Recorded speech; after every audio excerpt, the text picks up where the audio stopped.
our deepest fear. You make the broken heart rejoice.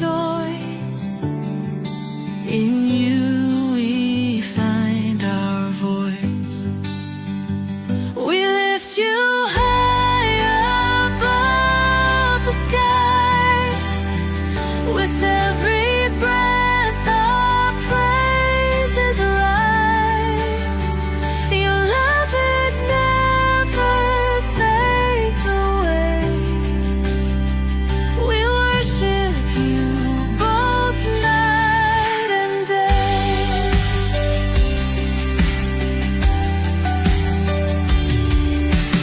Chains are broken in your name.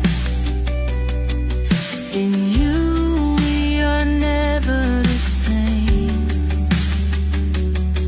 Your power flows like mighty streams, fulfilling all our dreams. We lift you high above the skies. With every breath our praises rise. Your love, it never fades away. We worship you both night and day.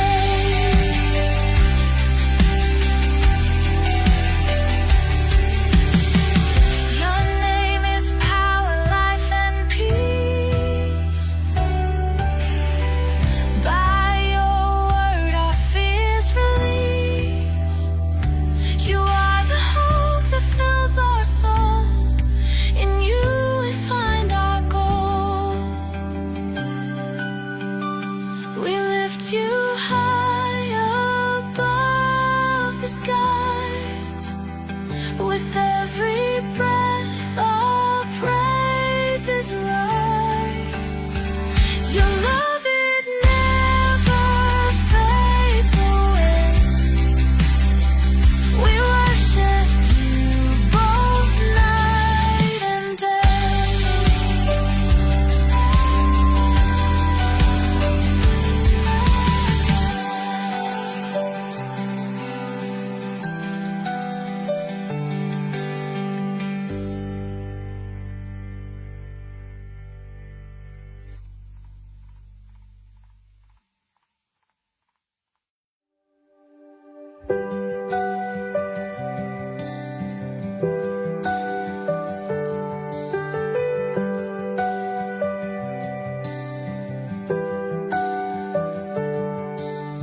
Darkness fades when you are near.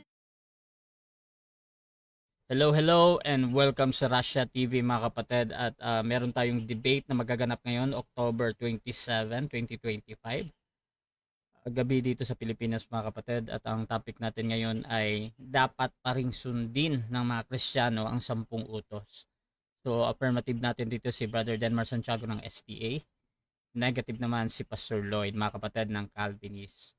So sa ating setup ng debate, 10 minutes presentation, 7 minutes sa pagtatanong, at meron tayong rebuttal na 10 minutes, at syempre yung ating second cross, at meron tayong 5-minute na final conclusion. Mauna si negative, mahuhuli si affirmative. Sa ating rules mga kapatid, standard rules ito ng Russia TV. Summarize ko na lang kasi hindi naman sila bago dito. Rule number 1, yung 20 seconds na pagsagot. Rule number 2, yung close-ended na question or categorical. Rule number 3, yung 10 seconds explanation rule natin. Yung rule number 4, kung ano yung tanong, yun ang sasagutin. Yung rule number 5, sa first handle lang kayo dapat magtanong sa inilatag ng katunggali. At kung tinatanggi niya during first cross, ay automatic next question yan. Rule number 7, 2 warning galing sa akin, -1 minute. Rule number 7, isang objection lang at isang clarification every question at no objection during final conclusion. Rule number 8, no insult about physical appearance, kasama doon yung mga pagmumura na alam natin. Rule number 9, no challenge question. Rule number 10, pwede kang magtanong ng mga sensitive at personal question. Pwede din pumili na sasagutin o hindi. Rule number 11, 7 minutes disconnection time limit. Rule number 12, bilang moderator may kapangyarihan akong magtakda ng bagong rules na hindi nakasaad dito kung ito lang naman ay kinakailangan. Rule number 13, bilang tagapamagitan ako'y nagsisilbing tagapangasiwa lamang ng debate na ito at hindi ako responsible sa anumang pananaw, paniniwala o pahayag ng mga debater. Ang mga sagot at opinyon ay pananagutan ng mismong nagsasalita. Hindi rin ako mananagot sa anumang hindi pagkakaunawaan, pagkasira ng relasyon o iba pang epekto dulot ng nilalaman ng debate. So by the way mga kapatid, ako nga pala si Rasha Vista. Ako po ay isang Catholic, one of the member ng Templar of Truth. Nagmo-moderate na po ako halos many years mga kapatid. So ako po yung tatayong moderator, streamer, timer sa debate na ito. So sumasang-ayon ba ang ating affirmative sa lahat ng nabanggit? Yes po, Mr. Moderator. At yung ating negative? Yes po, Mr. Moderator. Okay, so before natin simulan ang ating debate, syempre gusto ko muna kayong magpakilala. Unahin natin ang ating affirmative. Kilala ka kapatid. Isang maulang gabi sa ating lahat, mga kapatid at mga kaibigan. Muli po ang inyong pong maliit na lingkod kay Kristo, Brother Denmar Santiago. Siya pong tatayo sa panig ng nalabing iglesia ng ating Panginoon. Kaya sa gabing ito, mga kapatid, ay patutunayan natin na dapat pa rin sundin ng mga Kristiyano ang 10 utos. Kaya naman, inaasahan natin sa debating ito na nawa ang katotohanan lamang ang inyong pong masumpungan at hindi po kami ang inyong makita at mapapurihan kundi ang Panginoong Kristo lamang na siyang karapat-dapat umani ng karangalan sa lahat ng mga bagay. Kaya pagpalay po kayo lahat ng ating Panginoon. This is a friendly, educational, and informative discussion. Wala pong sakitan. No? Kami magkaibigan ni Pastor dito. So, sports lang tayo. And God bless sa ating lahat, mga kapatid. Dako din tayo sa ating negative. Pakilala ka, Pastor. Okay, so ako nga pala si Pastor Lloyd Labrador Solatorio, isang Reformed Calvinist dito sa Capiz. Siyempre po, tayo po ay tatayo sa negative. Tututulan natin yung turo po ni Brother Denmark na kung saan ay papatunayan din natin sa dulo na yung pagsunod natin sa kautusan ay hindi kautusan ni Moses, kundi ang kautusan ni Kristo. Kaya dito po mga kapatid, kailangan po nating pansinin ang biblical at historical na aral at ano ba ang practical application nito sa ating panahon ngayon. So yan po ang ating tatayuan at tututulan natin na yung kautusan ay kailanman ay hindi inutos sa simbahan o sa iglesia ni Kristo na kanyang itinatag. So maraming salamat po sa gabi ito na tayo po ay makapagpatuloy sa pag-aaral kasama po ng ating kaibigang SDA, si Brother Denmark. So kami naman po ay yung focus po ng aming pag-aaral po rito ay exegetical saka biblical at siyempre kung ano po yung makikita natin sa talata. So pagpalain po kayo ng ating may kapal, sa Diyos lamang po ang kaluwalhatian.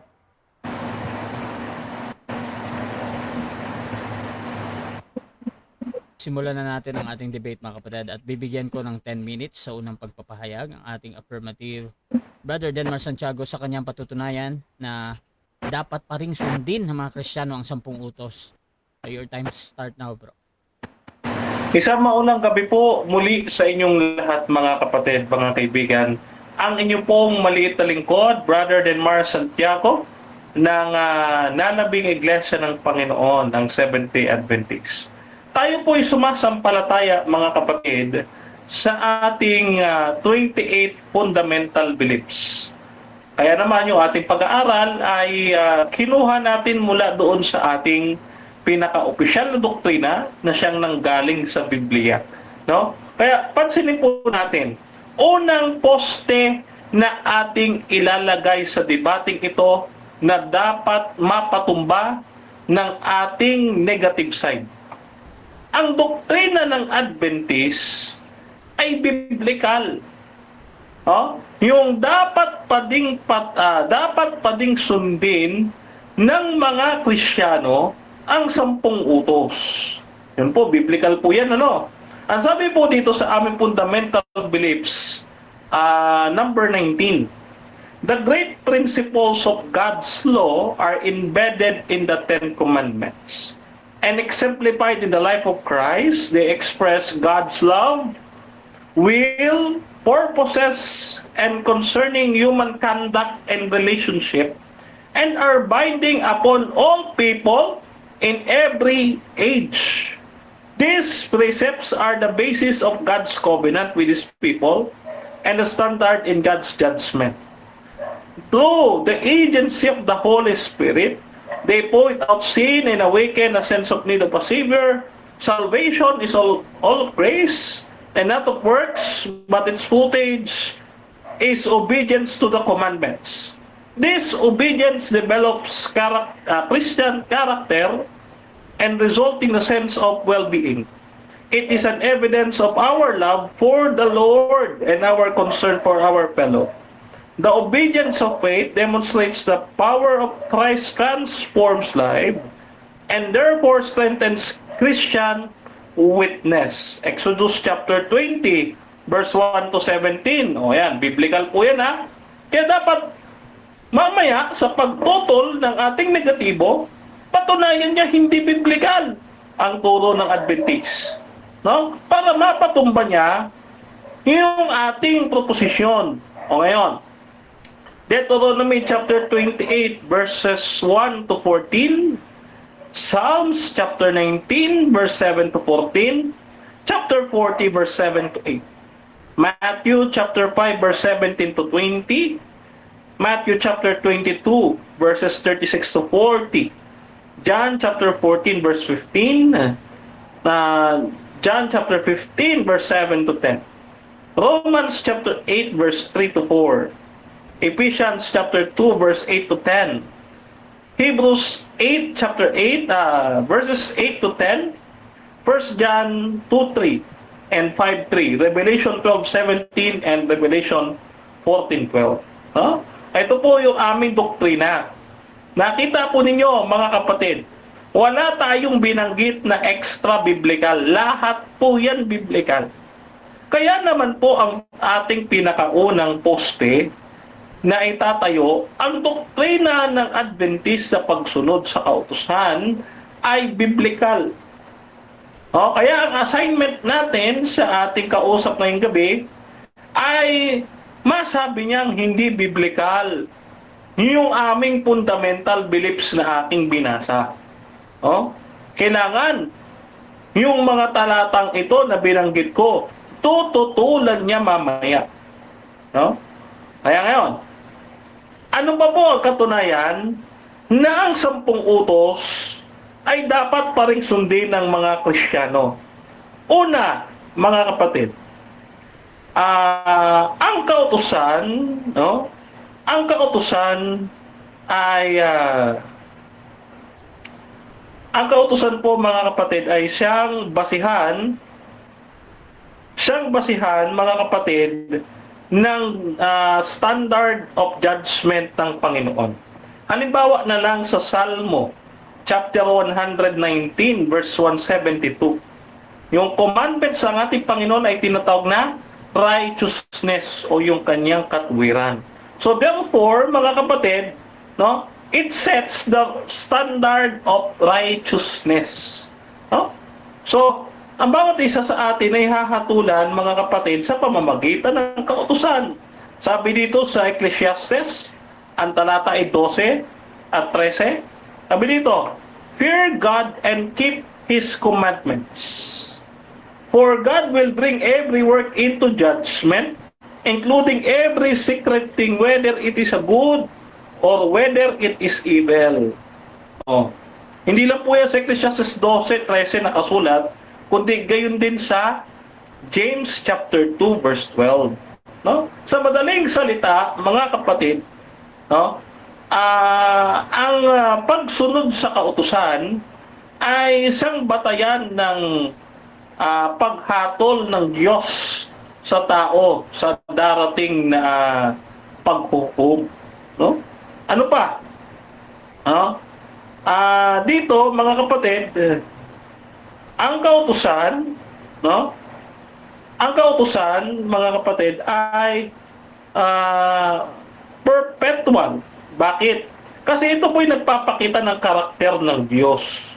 No? Pagka halimbawa yung nasa Roma 7, ang sabi doon, ang kautusan ay banal, matuwid, at mabuti. No? Ang kautusan ay katuparan din ng pag-ibig. At ang sabi pa ng talata ng Biblia, the law is perfect. No? So ito'y kumakatawan sa karakter ng Diyos. No? Kaya, dito, sa ating kapanahunan, sa mga huling panahon, mga kapatid, tayong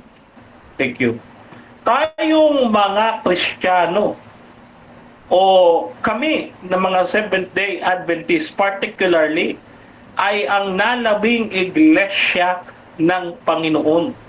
Ayon po yan sa propesiya ng Revelation 12. No? Kaya dito, napapansin po ninyo sa Revelation chapter 12 verse 17 and Revelation chapter 14 verse 12, ito po yung mga mangyayari sa huling araw. No? Kasi yung 1,260 days na binabanggit sa Revelation 12, yan po ay naganap noong 538 AD hanggang 1798 na papal supremacy. Pagkatapos noon, at saka ibinalik ng Diyos ang kanyang bayan. No, kasi nangako ang Diyos na kanyang muling itatayo ang nabuwal na tabernakulo ni David. No?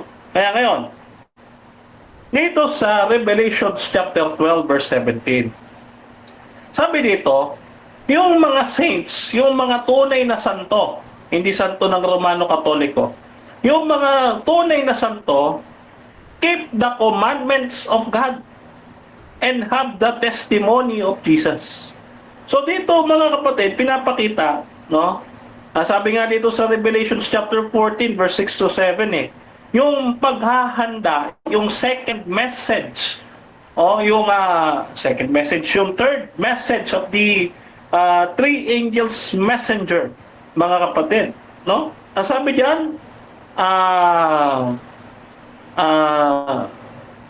yun, yung pag-worship sa Panginoon, no?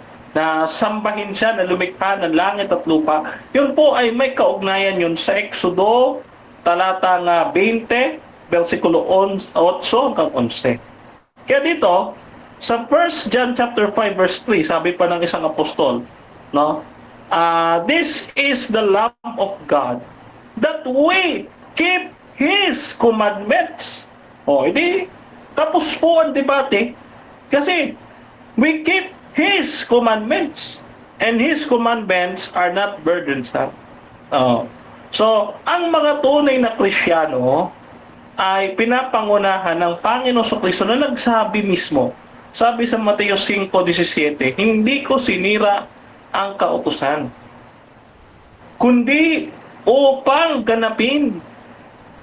Kaya nagbigay ng halimbawa ang Panginoong Hesukristo sa Juan 13:15 na ang sabi, binigyan ko kayo ng halimbawa upang inyong tularan. No? Kaya dito, ang bilin ng Panginoon pa kay Juan na nagsulat din ng Revelation, sabi niya, if you love me, keep my commandments. John chapter 14 verse 15. Kung mahal natin ang Diyos, ikikip natin ang 10 utos. Kaya ngayon, sa unang tayo natin, yung unang poste natin, isa pa lamang po yan, no? Meron pa tayong 5. Ayan. Okay, so dyan nagtatapos ang unang pahayag ng ating affirmative. Dako tayo sa unang pagtatanong ng ating negative. Pastor Lloyd, 7 minutes, your time start. Okay, so una kong tanong ay sa biblical na basihan. So sabi mo kanina, Brother Mark, ang utos po na ibinigay kay Moses, ito daw ay biblical. So ngayon, ano ang patunay mo sa biblical na turo na ito ay inutos sa simbahan? Sa talatang iyong ginamit, ito yung tanong ko. Sa Exodus 19 at 20, kahit sa Deuteronomy, may binanggit po ba doon na ang Israelita ay ang simbahan? Okay, objection ako, Mr. Moderator. Shit. So, Oo, objection ako, Mr. Moderator. Yung Exodus chapter 19, hindi ko pa nilatag. Ang nilatag ko ho, Exodus chapter 20. okay, next Ayun, question yan. yun. Hindi pa daw niya nilatag yung sa 30. O kahit na hindi sa Exodus chapter 19 at 20, ipakita mo sa akin ang talata na nagsasabi na ang pagsunod sa utos ay inutos sa Iglesia ni Cristo. Okay, babasahin ko po. Gawa 7:38. Sabi po dito, Gawa 7:38. Ay itong yaong naroon sa iglesia sa ilang. Ayun, may iglesia po pala sa ilang eh. Kasama ang mga anghel na nagsalita sa kanya sa bundok ng Sinai. Sa mabinigay sa utos sa Sinai. Kasama ang ating magulang.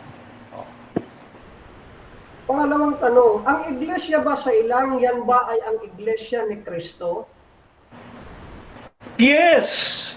Yes po. Dahil ang tunay na iglesia ni Kristo ay nakatatag na noon. No? Ito nga ho katunayan eh. Itong yaong naroon sa iglesia sa ilang. Oh. Ito nga ho katunayan eh. Oh. Nagsitanggap ng mga aral na buhay upang ibigay sa atin. Bakit sinabi ni Kristo na I will build my church? So itatayo pa lang. Kung itatayo pa lang, sinabi mo na may iglesia na pala sa ilang, so ibig sabihin, nagkamali si Kristo nang sinabi niyang itatayo niya pa lang ang kanyang iglesia? No, kayo po ang mali. No? Yung salitang ginamit ni Kristo na I will build, yung okodomeo, ang ibig ho sabihin noon ay rebuild. Oh, mamaya ibibigay ko yung reference. No, na ang ibig sabihin ng okodomeo, rebuild. Hindi po build, kundi rebuild. Tapos dito po tayo, sige mga kapatid, kung ang 10 utos ay dapat din sundin ngayon, hindi ba ang sabi sa Book of Galatians ay nasa ilalim tayo ng kautusan na nagdadala ng sumpa ayon sa Galatians 3:10? Objection, Mr. Moderator, hindi ko pa nilalatag ang aklat ng Galatia. Magtanong siya ng iba. Automatic next question. So dito po sa Revelation chapter 12, binanggit mo, tsaka 14, may utos dyan na nabanggit. Ang utos ng Diyos ayon sa Revelation, ito po ay isang insaktong 10 utos o lahat ng utos ng Diyos sa pamamagitan ni Kristo na binanggit ni Juan. Yan po ay tumutukoy sa 10 utos. Bakit? Ang nakalagay po sa talata ay entole. Pag po sinabing entole, yan po ay tumutukoy sa 10 utos. Sapagkat kapag ka nabasa na hindi entole, doon lamang mag-iiba. Oh, depende sa konteksto ang pagpapakahulugan. Kung ang 10 Commandments na nabanggit doon sa Book of Revelation, ayun ang 10 utos, bakit hindi binanggit ni Juan ang utos sa ika-4 na utos na ang Sabat na kung saan ay sa aklat ng Revelation wala kang mababasa? Meron po.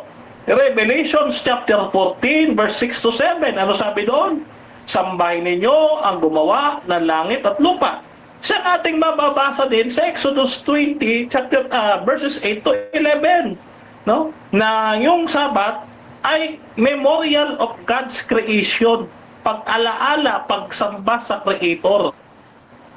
Alam naman natin na walang Sabat na binanggit doon si Juan, pero ito na lang, maaari ka pa rin bang bumigay ng karagdagang talata sa aklat ng Revelasyon na direktang nag-uutos na dapat sundin ang Sabat? Explicit. Yes! Meron. Revelations chapter 12 verse 17. No?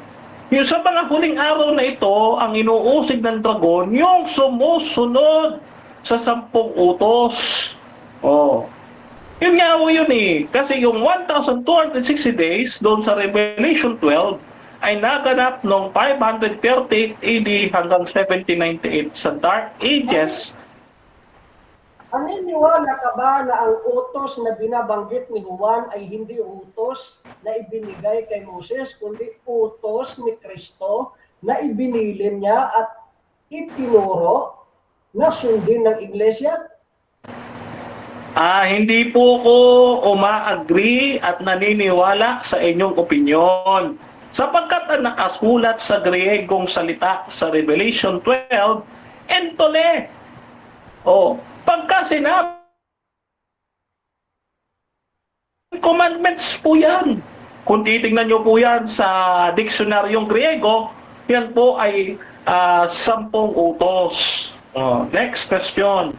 Hindi ba malinaw sa lumang tipan na pag sinabi 10 utos o kahit na ang pautusan ni Moses, hindi lang yan tumatalakay sa Decalogue o sa 10 utos, kundi yan ay tumutukoy sa lahat ng utos na ipinagkaloob kay Moses na dapat sundin? Bakit hindi na natin dapat sundin ang pag-aalay? Kung yan ay utos din ni Moses, ang naibinigay kay Moses. Okay, dahil ang ceremonial law, yun po ang inabolish. Yung moral law na including ang 10 utos, dapat pa ring 7 sundin. minutes.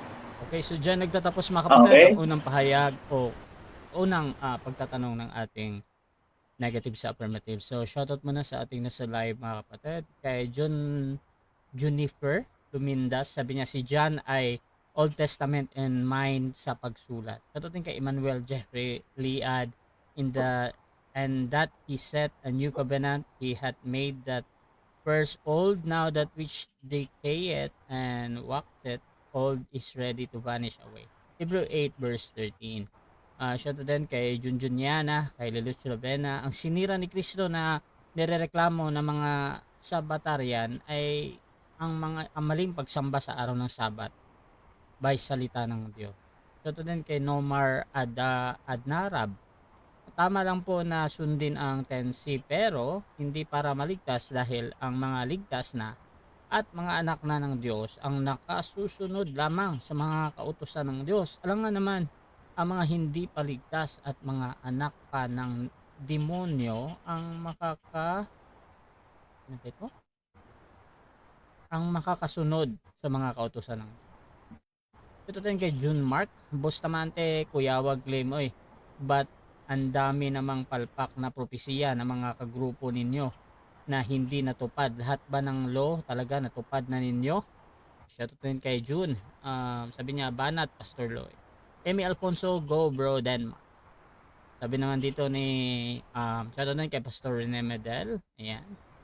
Dito din kay More Than Conqueror, the minister of death is a reference to the old covenant law found in the Bible, 2 Corinthians 3 verse 7. Willie Cruz, sabi niya, kahit anong gawin ng mga suwail sa 10 utos na tutulan nila yan, talagang magiging kriminal sila, puno na ang bilangguan, wag nyo nang dagdagan. So mga kapatid, tuloy-tuloy tayo dito at dako tayo sa ating negative presentation. Pastor Lloyd ng Calvinist, your time start now. Bro, mag-share ako ng presentation.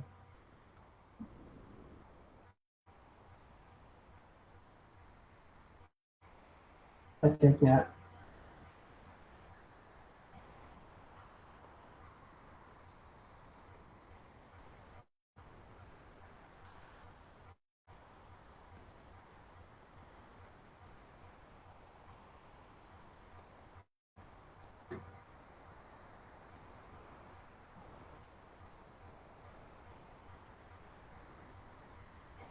Ayan.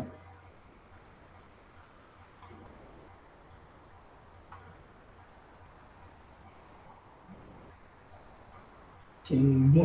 Saglit lang ha.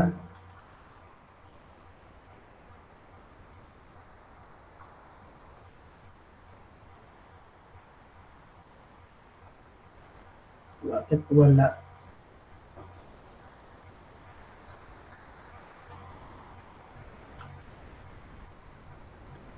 Okay, so habang hinihintay yung share screen ni Pastor Lloyd. Shoutout muna mga kapatid sa ating nasa live. Kay Anthony Ariston, good job bro Denmars. Mga negative, I don't know, more pointed question.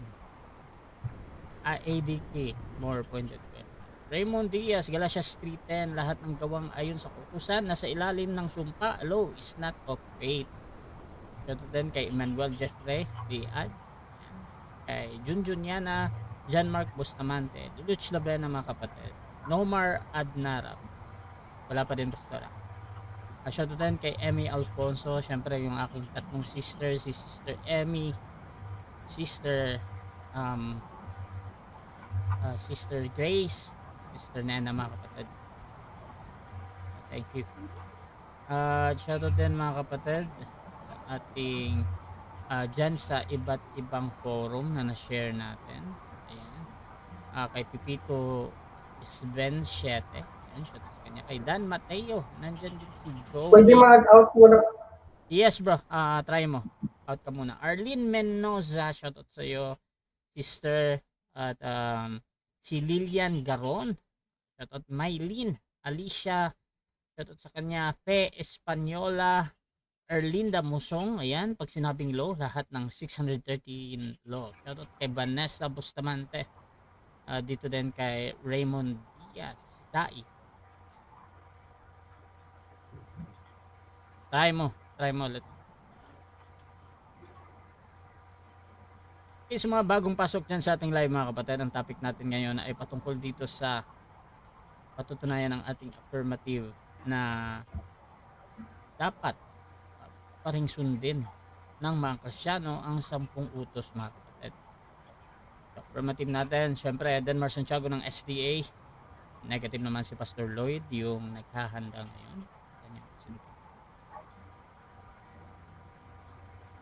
Yun. Saglit lang bro. Sige lang.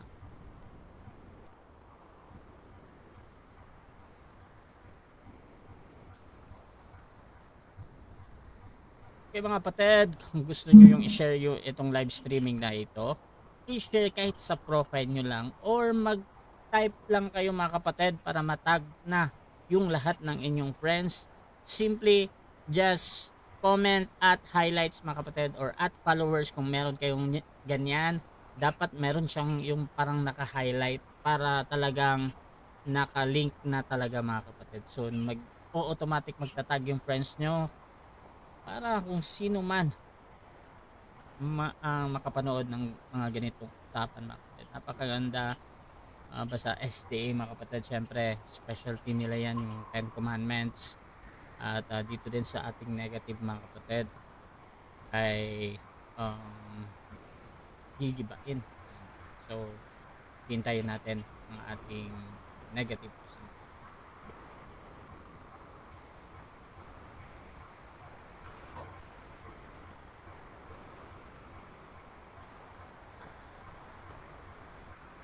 Bakit ayaw? Isa na lang bro. Saglit. Sige. Ayaw ba?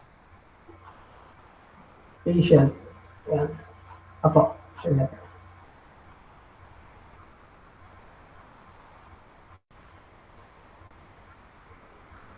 Yan. Pacheck na bro. Hindi pa rin bro. Wala pa din. Saan ka ba naka-call bro? Saan yung call? Sa group chat. Hindi, I mean anong gamit mo? Share your screen sa Microsoft Word. Ay, sa computer ba yan? Sa computer? Sa computer tong call O, natin? sa computer to yung call natin, di ba? Oo. Sige bro, punta ka sa ano bro? Call natin. Share screen dyan. Sa baba. Sa baba. Share your screen. Kung nahihirapan ka doon sa window, pwede entire screen. Basta i-click mo lang yung ano, yung kung saan ka nakatingin. Yun din yung ano namin makikita. So you can click entire screen or specific window, meron dyan. Yun. Yun ba? Yan, nakikita na bro. Pero yung screen niya ay hindi window. Sa group chat lang siya. Oo, ang gawin Entire mo, screen. pag maklik, Okay. Entire screen lang siya. yan. Yan bro, nakikita na. Biblical basis. Okay. Thank you, Lord. Proceed bro.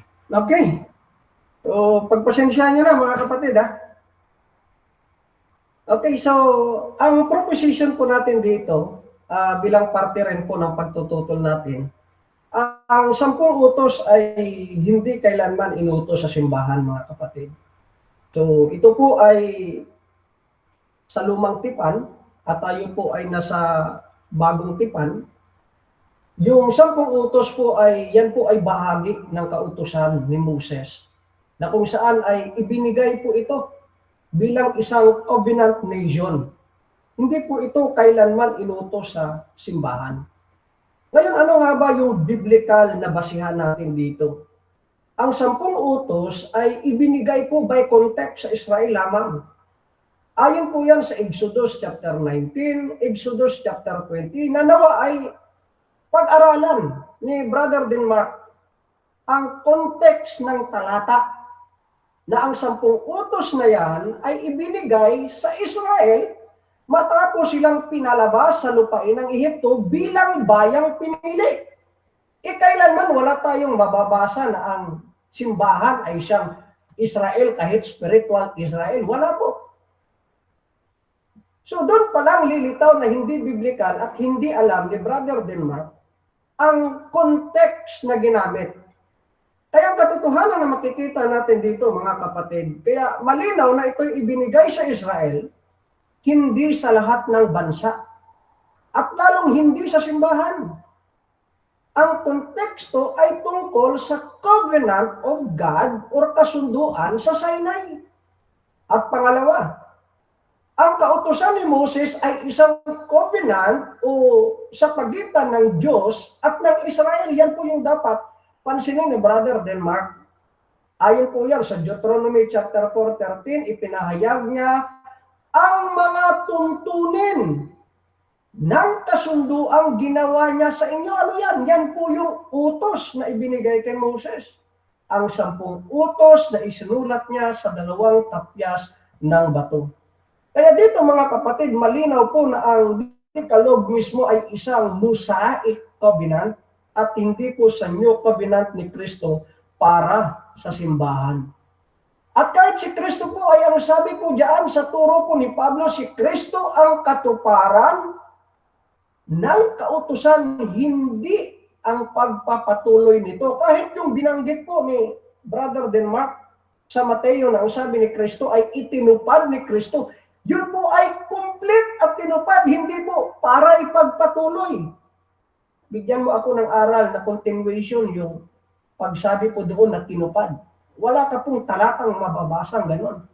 Ang sabi po sa Romans chapter 10 verse 4, sapagkat si Kristo ang katapusan ng kasulatan o kautusan sa katwiran ng bawat sumasampalataya. Ang katotohanan dito mga kapatid, ito ay tinupad ni Kristo, ngunit hindi ibig sabihin, ilules na ba tayo? Wala na ba tayong moral standard ang simbahan? Mayroon po mga kapatid. Ang batas po na ating sinusunod ay ang batas ni Kristo o ang tinatawag ni Pablo na law of Christ. At hindi po ang batas na ibinigay po kay Moses. Sa turo po ng SDA, si Kristo mismo raw ay nagturo ng 10 utos. Kaya dapat sundin pa rin ito ng simbahan. Ngunit kung babasahin natin ang buong teksto ng Ebanghelyo at ng Bagong Tipan, ang malinaw na sagot ay hindi tinuro ni Kristo ang 10 utos bilang kautusan para sa simbahan. Sa halip, ginamit niya ang mga ito upang ipakita ang layunin at katuparan ng kautusan at itinuro ang kautusan ni Kristo na law of Christ na siyang mas mataas na pamantayan ng pag-ibig. Ano nga ba yung biblical at historical na pagtuturo? Sa Biblia po, dito po makikita natin at sa historical na pag-aaral, si Kristo ay nabuhay sa lumang tipan. Totoo po yan na tinuro niya, totoo po yan na sinunod ni Kristo, pero hindi niya po ito tinuro sa simbahan. Bakit niya po ito tinupad? Bakit niya po ito tinuro? Hindi upang ipatupad sa simbahan, kundi dahil si Kristo po ay Israelita. Si Kristo po ay namuhay sa ilalim ng lumang tipan noong hindi niya pa po ito naganap. Ang sabi sa Galatia 4:4, ngunit nang dumating ang ganap, nakapunuan, sinugo ng Diyos ang kanyang anak na ipinanganak ng babae, ipinanganak sa ilalim ng kautusan. Si Jesus, mga kapatid, ay isinilang at namuhay habang umiiral ang lumang tipan, kaya ang kanyang pagsunod sa Sabat, ang pagbanggit ng 10 utos ay bahagi ng kanyang pagiging masunurin bilang Israelita, hindi utos sa simbahan. Siya ay sumusunod sa kautusan upang ito ay kanyang tuparin, to fulfill, not to extend or to continue. Hindi upang ito ay panatilihing para sa simbahan. Ang misyon po ni Kristo ay tuparin, hindi ipagpatuloy ang kautusan. Ito po yung binanggit ni Denmark na hindi niya ata napag-aralan. Ang sabi po diyan, yung salitang ginamit sa Mateo 5:17 ay upang tuparin. Ibig sabihin, tinapos niya na ang layunin ng kautusan. Hindi niya ito pinanatiling umiral sa ilalim ng bagong tipan. Yan po yung exegetical na pag-aaral at Grego na ginamit ay tinapos, hindi upang ipagpatuloy. At kahit sa mga Israelita, pagkatapos ng kanyang kamatayan at pagkabuhay, ang lumang tipan ay binago na ni Kristo sa Hebreo 8:13. Ang sabi ay, nang sabihin ng Diyos ang tungkol sa bagong tipan, pinawalang bisa niya na ang una. Yun po ay ang tipan na ibinigay po sa mga Israelita. Kaya yung tipan na ipinagkaloob po rito ay sa pamamagitan ng pananampalataya kay Kristo, hindi po yung tipan na ibinigay po sa Sinai. Pagkatapos ng muling pagkabuhay, hindi niya inutos sa mga alagad, ni tinuro man ang 10 utos. Pansinin niyo mga kapatid, sa Mateo chapter 28, 18 and 20, wala po diyang nabanggit na utos po ni Moses. Hindi niya sinabi na turuan sila na sundin ang utos ni Moses, kundi ang 10 utos. Ang sabi po diyan, ang sinabi niya, ang lahat ng inutos ko. Utos po yan ni Kristo, hindi po yan utos na ibinigay kay Moses. Sa Council of Jerusalem, ang mga hintil na believer ay hindi kailangang sundin ang Mosaic Law. Nang usigin ng mga apostol o usisain ng mga apostol sa Jerusalem kung dapat bang obligahin ang mga hintil sa kautusan ni Moses, ang kanilang desisyon ay ano mga kapatid? Huwag nating silang pabigatin at pasanin ang hindi nating kayang dalhin. Hindi nyo na magagawa at hindi nyo nga maisakatuparan. Ipapasunod nyo pa sa mga hintil na mananampalataya.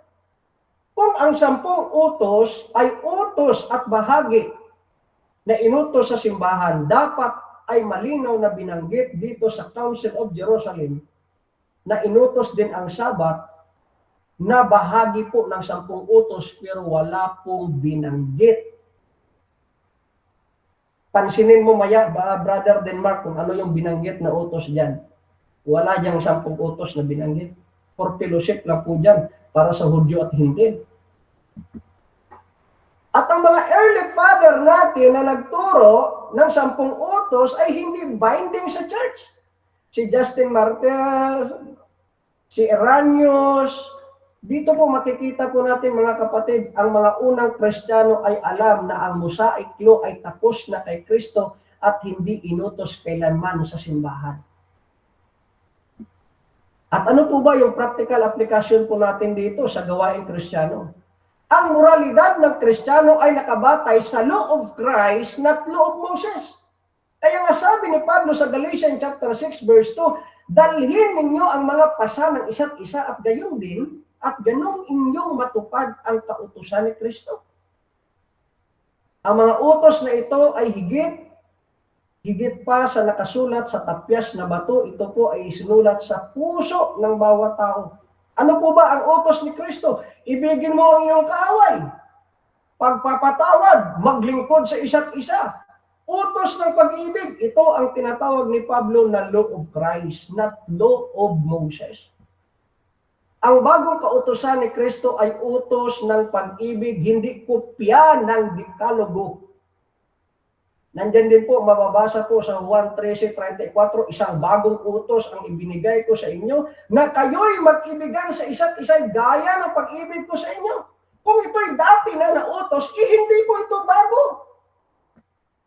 Ang bagong utos ay hindi dagdag sa lumang 10 utos, kundi pinalitan ito bilang batayan ng moralidad ng mga Kristiyano na ang pag-ibig ni Kristo ay mas mataas kaysa sa huwag kang pumatay, huwag kang magnakaw, at ang iba pang mga utos na nabanggit sa 10 utos. Ilang minuto, brother? Time na po. So, dito po yung conclusion, mababasa nyo na lang po na hindi po yan inutos ni Kristo. Okay, so dyan nagtatapos mga kapatid ang negative na presentation. Ako tayo sa unang pagtatanong. Bro Denmar, 7 minutes. Your time start. Ako. Pastor, good evening. Ang una kong tanong, ang sabi ninyo, sa Exodo 20,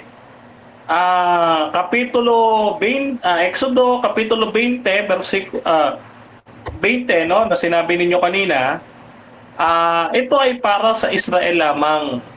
Dito po sa Kapitulo 20, talatang 10, na binabanggit na mga taga-ibang lupa, ito po ba ay mga Hudyo o Hintil? Kasama po dyan yung mga hintil, pero yung sagot natin dyan, yan ba ay simbahan? Kasi yung premise natin, inutos sa simbahan. Simbahan ba ang hintil? Hindi. Ang rason bakit po yan na inubliga rin po kahit ang mga hintil na sumunod para wag pamarisan bilang respeto po sa kautusan ng Diyos, pero never po nabanggit diyan ang simbahan.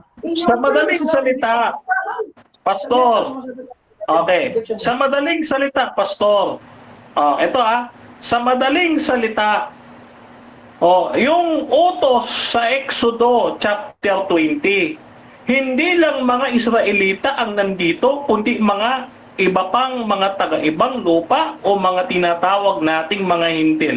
Yes or no? Yes po, kasama po dyan yung mga hintil, pero malinaw na nabanggit, wala po dyang simbahan na binanggit na kasama. Yung paksa po natin at proposition, ito po ba ay inutos sa simbahan? Ngayon, hanapan mo ako sa Exodus chapter 20 kung may simbahang kasama po dyan. Next po. Okay. Next question. Follow up. Sabi ninyo, hanapan ko kayo ng talata na iniutos sa iglesia ang 10 utos. Dito sa Gawa 7:38, yung iglesia sa ilang na nakatanggap ng aral na buhay upang ibigay sa atin na galing sa bundok ng Sinai. Tanong, tinututulan niyo po ba na may iglesia sa ilang? Yes or no? No po, hindi po natin yan tinututulan, pero alamin po natin ang context. Ang iglesia sa ilang ay tumutukoy po sa mga Israelita, hindi po sa simbahan na ginawa o itinatag ni Kristo. Napakalinaw naman ang kasaysayan ng Israel. Kailanman hindi binanggit sa Biblia, sa Luma at sa Bagong Tipan ang Israel ay ang simbahan. Sa madaling salita, Pastor, yung 10 utos ay iniutos sa iglesia sa ilang. Yes or no? Yes po, sumagot po tayo dyan na yes, yan po ay sa iglesia sa ilang, pero alamin mo ang context, sino ang iglesia sa ilang na tinutukoy. Yan po ay tumutukoy sa Israel. Hindi po tumutukoy sa simbahan na itinatag ni Kristo, dahil ang sabi niya, itatatag ko pa lang, para sa iyo, itatatag uli. Mali po yun, mga kapatid. Okay, next question, Pastor. Okay, next question. Ngayon, ang sabi nyo, yung iglesia sa ilang ay mga Israelita lang. Uulitin ko, Pastor. Sino po ang inutusan sa Exodo chapter 20 verse 10? Mga Israelita lang o kasama pati mga taga-ibang lupa? Primarily po, yan po ay patungkol po sa Israel. Wala po diyang nabanggit. Basahin mo yung verse 1 at verse 2. Sino yung tinutukoy dyan na ibinigay yung kautusan? Kahit Exodus chapter 19, basahin niyo po. Napakalinaw naman po na nabanggit. Huwag niyo pong ipilit na pagdikitan yung simbahan na nandiyan na sa 19. Okay. Iwan po kita dyan, Pastor. Oh. Ang topic natin, dapat pa ding sundin ng mga Kristiyano ang 10 utos. Ngayon, itatanong ko po sa inyo at babasahin ko po sa inyo yung mga nakalagay sa 10 utos. Halimbawa, Pastor, ang sabi, eto sabi dito, huwag kang gagawa para sa iyo ng larawang inanyuan. Tanong, dapat bang sundin ng mga Kristiyano ang utos na ito o gumawa na lang tayo ng ribulto gaya ng Katoliko?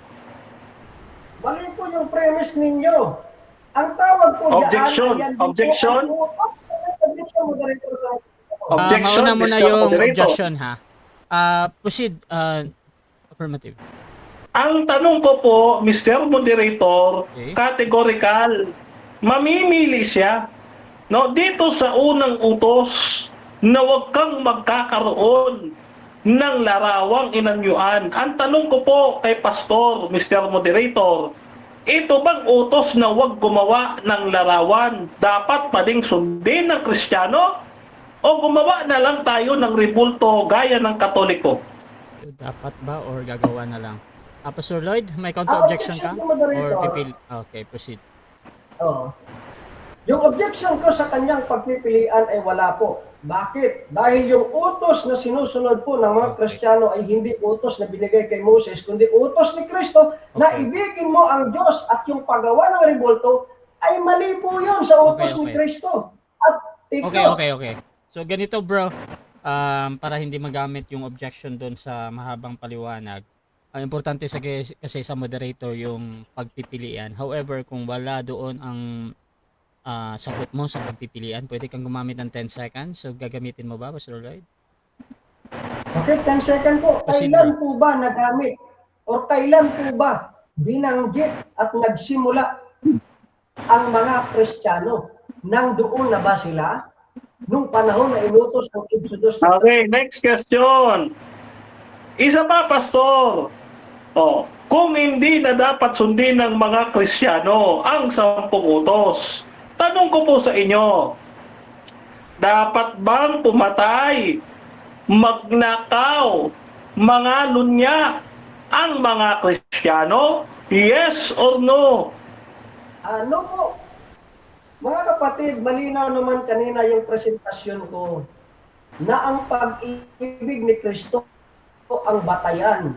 Yung pagsunod po natin na huwag kang pumatay o kung ano man ang binanggit ni Brother Denmark, yan po ay pagsunod sa kautusan ni Kristo.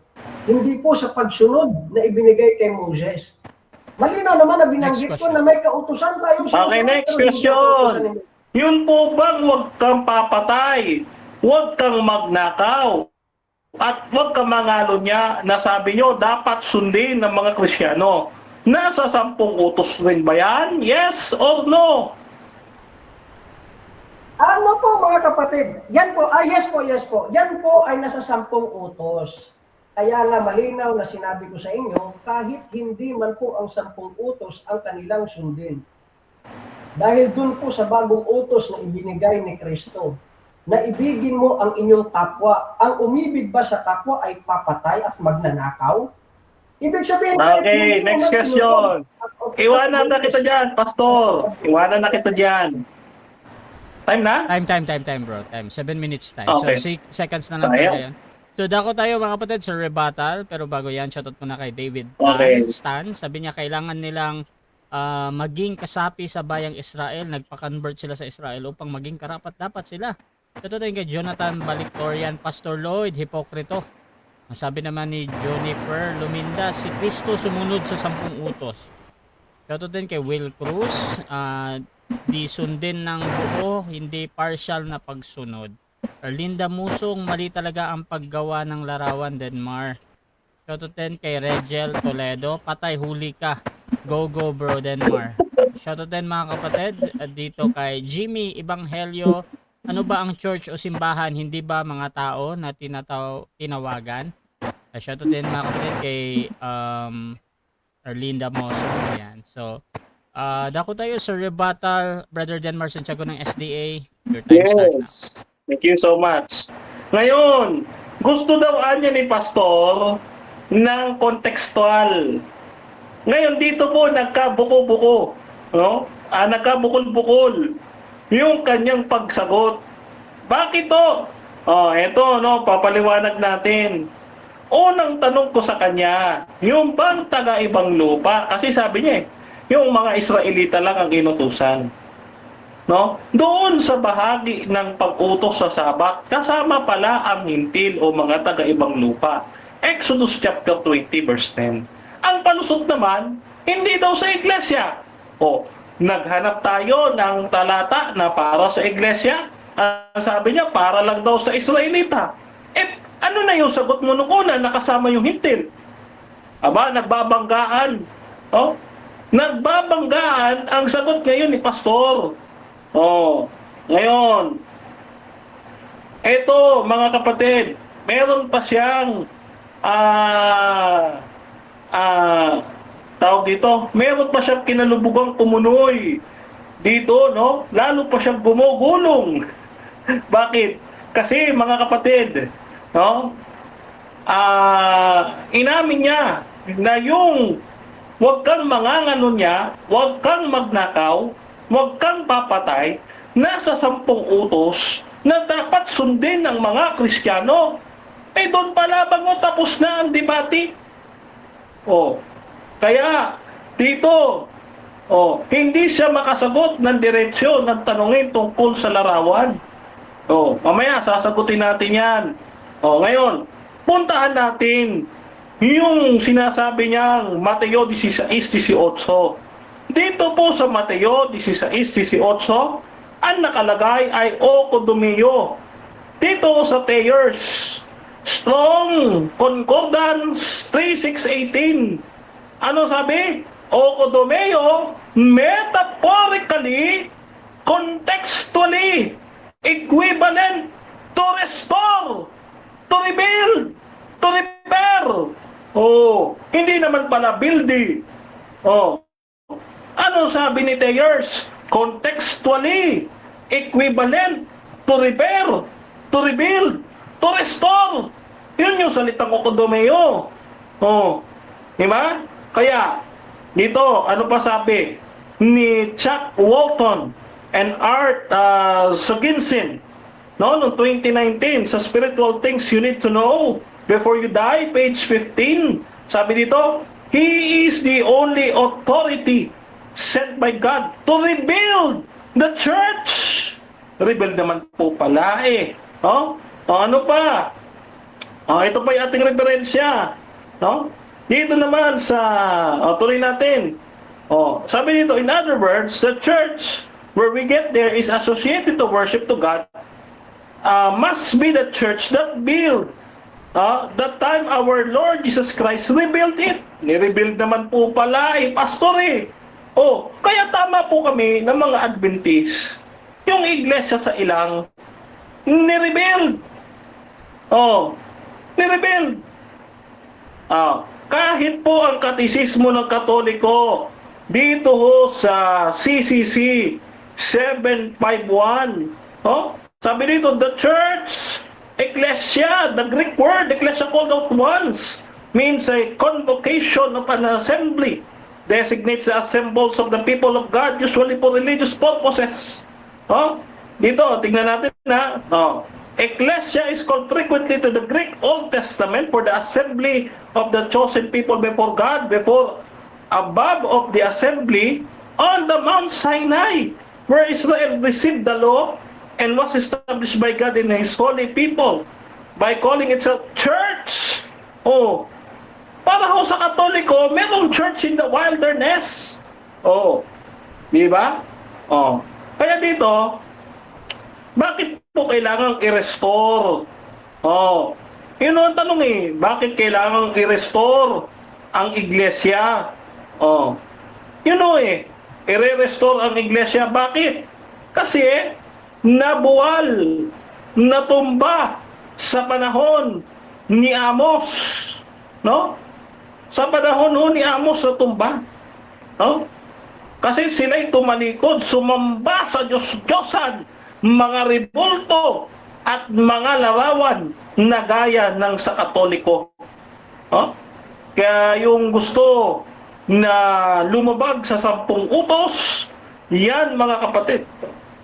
Yan, yung mga tumalikod, hindi sila tunay na iglesia. Ngayon, Pastor Lloyd, yung ibigin mo ang iyong kapwa at ibigin mo ang iyong sarili.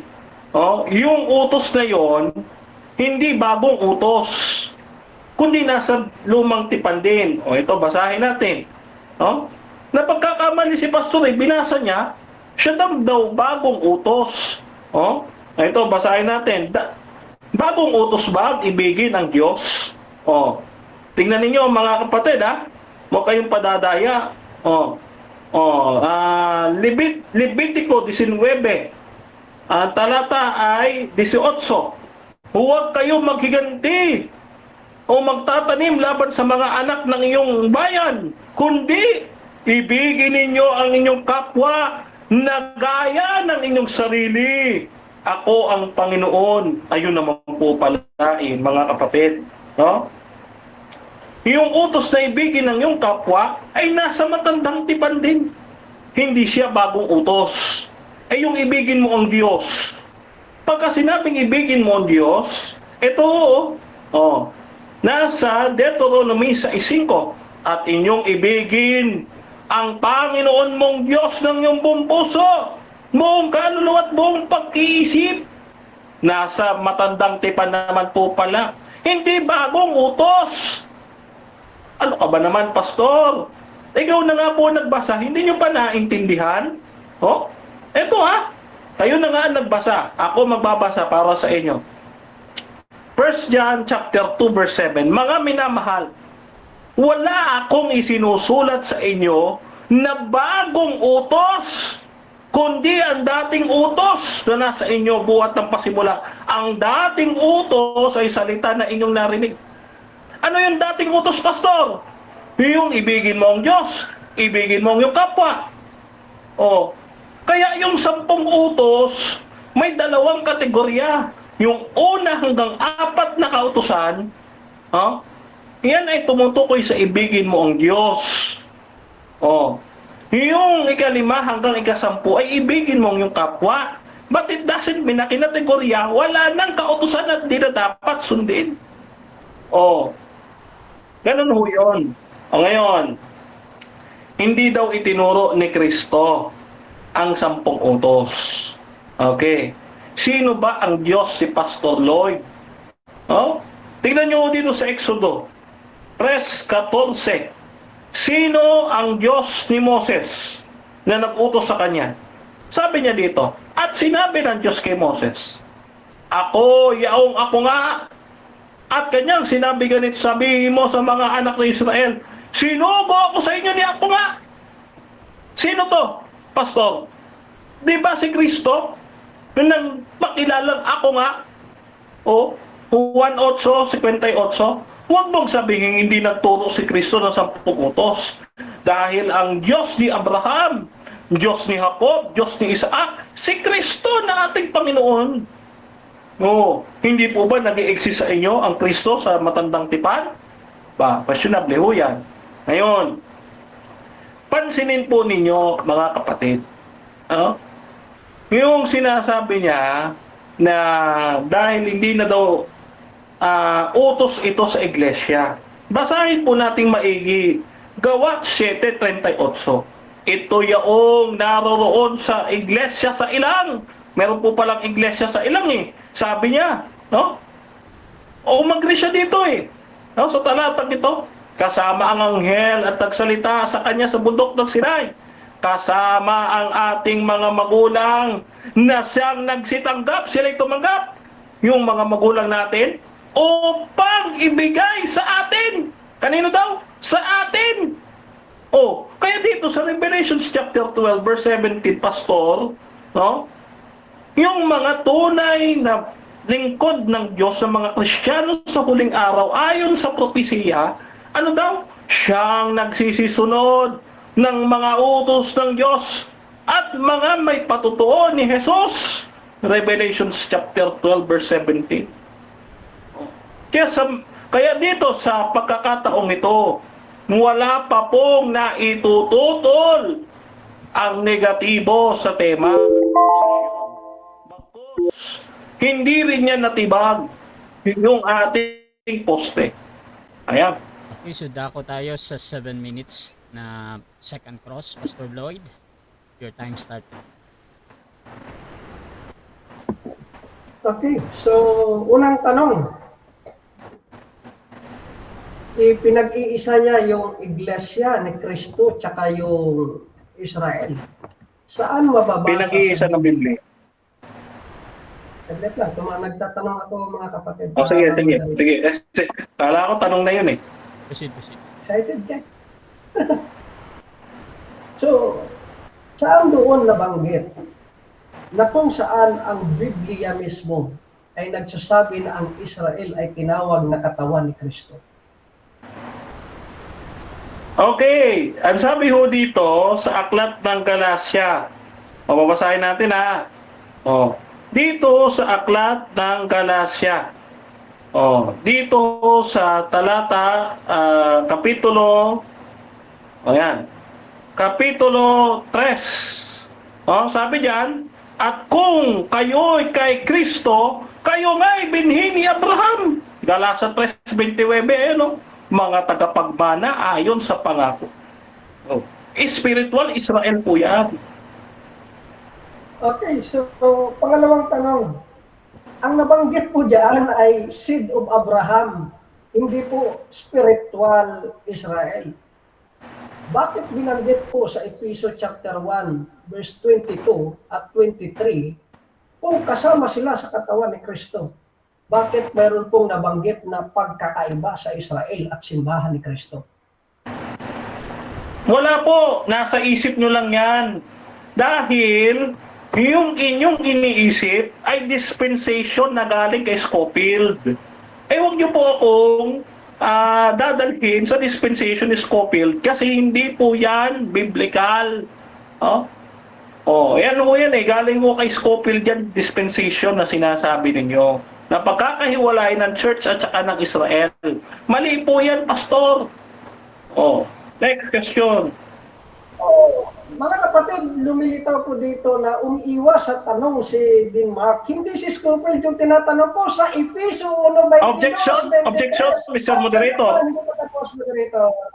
Mauna yung objection, meron namang counter-objection. No? Proceed. Moderator, nag-conclusion na ho siya na umiiwas ako sa tanong. Okay. Magtanong lang siya, wag siyang mag-conclude. Okay, counter-objection meron ba? Yes po, moderator. Yung tanong ko po sa Efeso 1:22-23, hindi kay Scofield kung sino man. Ang Biblia po yung so ganito bro. tinutunan natin dito ng basihan. So ganito bro, hindi ko muna kasi maintindihan kung nagpe-premise ka patungkol kay Scofield doon sa tanong mo or nagko-comment ka doon sa sagot niya kanina ba? Gusto ko munang buuin mo yung tanong, Pastor Lloyd. Proceed ka, Pastor. Kung walang ibig sabihin o kung wala na kung saan ay dito po mababasa po natin Efeso chapter 1 verse 22-23. Bakit sinabi na may pagkakaiba ang Israel sa body of Christ na binanggit ni Pablo kung sila naman pala ay iisa lang sa katawan ni Kristo? Okay, sagot, Mr. Moderator. Hindi po yan categorical ito sagot ko. Yung sinasabi ni Pastor na Division of Israel at Church galing kay Scofield, no? Na promotor ng dispensation. Hindi po yan biblical. No? Kaya wag mo kong dadalhin sa dispensation ni Scofield. Si Scofield po nag-invento ng dispensation. Next question. So saan po doon sa Mateo 16:18 na sinabi ni Jesus, I will build Israel? Okay, saan mababasa? Ang sabi niya doon, Kodomeo. No, rebuild. Hindi niyo po kayang tutulan yung sinabi ni Thayers. Ang sabi ni Thayers, ito ha, Thayers, Kodomeo. Ano sabi? Metaphorically, contextually equivalent to restore, to rebuild, to repair. Yan Thayers Greek Dictionary. Next question. Of the New Testament. Iiwan din kita dyan. So, tapos pangalawa, kung ang Israel ay ang simbahan, bakit sinabi ni Pablo na ang hiwaga ng iglesia ay hindi nalalaman noong unang panahon sa Efeso 3:4-6? Nalaman po. Okay. Ang sabi po dito, sabi ni Pablo, ito ha, Ephesians 3:10, no? Revealed unto the holy apostles and the prophets. Sino po ba yung prophets? Yung mga Old Testament prophets, i-reveal naman po pala eh. Hindi na mystery yun. Ni-reveal po pala sa mga propeta. Next question. Kung matagal na pala na umiral ang simbahan at na-rebuild na, ano ang sinabi ni Pablo na hiwaga? Okay. Ang hiwaga na binabanggit ni Apostol Pablo ay ang pagsasama ng Hudyo at Hintil sa pangako. No, dahil ang Hintil ay ikinabit sa punong olibo. Kailan ikinabit? Sa panahon ni Ezra, ay may mga naging Hudyo dito, nagpatuli, at mga nagiging Hudyo. Babasahin po natin Teka. Ezra, ay sayang. Okay. Next question po. So dito po malalaman po natin na kung saang binanggit sa talata na binanggit ang simbahan na spiritual Israel. May mababasa, wala? Meron. Implicitly meron. Revelations chapter 12 verse 17. Bakit? Yung babae dito ay isang tumutukoy sa Israel. At sabi dito, at nagalit ang dragon sa babae at umalis upang bumaka sa nalabi sa kanyang binhi. Alin ito yung iglesia? Next po na tanong, dito po makikita po natin na kung saan. Mayroon pong bagong katawan si Kristo. Yan po ay Hudyo at Hintil. So ayon sa Efeso 2:14-16, pinagsama ni Kristo ang Hudyo at Hintil sa isang katawan. Kung ang Israel na ang church, saan papasok ang Hintil dito? Saan papasok ang Hintil? Papasok doon pa lamang sa matandang tipan, may Hintil na. Dito nga lang sa Exodo 20 kayo na nga umamin no? Na yung mga taga-ibang lupa, inutusang mangilin ng Sabat. Sabi dito, ay sayang. Okay, so dyan nagtatapos Patay mga pa lang kapatid ang second cross ng ating negative. So dako tayo sa presentation ng ating negative rebuttal ito. Pastor, share Mag-share screen ka screen ulit. ako, bro. Okay, hintayin ko. Shoutout muna mga kapatid sa ating nasa live at dito kay Fernando Camacho, magandang daloy ng debate, lamang na lamang sa Q&A si Denmar, pero mabait rin ka-debate si Pastor Lloyd at mahinahon rin. Shoutout kay Japhet Amador, actually ang 10 utos ay ginawang 2 utos sa New Testament at applicable pa rin sa lahat. Sa Sabat lang naman yan sila allergic, believe or not, period.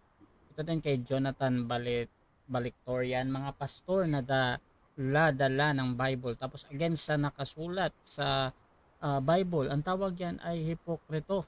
Ito din mga kapatid kay JC Maprangala, in regards to salvation, then obeying the Ten Commandments is not a requirement because we already failed at it in Adam. But in regards to sanctification, in conforming to Jesus Christ, then I would say yes. To love God with all of our hearts, mind, soul, and strength, and loving our neighbors as we love ourselves, it is the summary of the Ten Commandments. Shoutout din kay June Mark Bustamante. Objection na naman yan. Reggie de la Cruz, sabi niya, kaya mo bang panaligan na ang lahat ng kautusan ni Moises at ang turo ng mga propeta ay pinaloob na ni Jesus sa dalawang utos? Shoutout din mga kapatid dito kay Raymond Dais. At lahat yun, sabi ng Bible, law, commandments, and 14 ordinance, tinupad ni Christ. Kaya kautosan na ni Christ ang mananampalataya kay Christ. The just shall live by faith, not by the law. So, shoutout din kay Julio Valiente, sulpot versus sulpot, sabi niya, John Mark, pareho kayong mali. At tuloy-tuloy tayo dito. Pastor Lloyd, nakikita ko na yung share screen. Your time start now. Okay, so bago pa ako mag-present, i-rebat ko po muna yung sinasabi kanina ni Denmark na hindi niya talaga nauunawaan na yung salita po dong binanggit ni Kristo na I will build my church sa Mateo 16:18 na kung saan ay to construct po yun, to establish. Itinanong ko nga siya, sinabi ba dyan na I will build Israel? Ayun po, nagkalito-lito na siya. Kasi nga ang sinabi po doon ay I will build my church. Hindi po Israel. Dito po nakikita po natin yung dalawang magkaiba. Tayo po ay hindi po tayo tumututol na kung saan ay wala tayong utos. Meron pong utos, pero yung utos na yun ay kay Kristo. Yun po ang itinuro sa simbahan at sa mga Israel ay yung ibinigay kay Moses. So, dito po pansinin po natin mga kapatid. Ito po yung mga Muslim na mga talata na ginagamit ng mga SDA na kung saan ay sa pananaw nila ang 10 utos. Medyo na yung monitor ko, saglit lang. Bro, pa-pause muna ng time.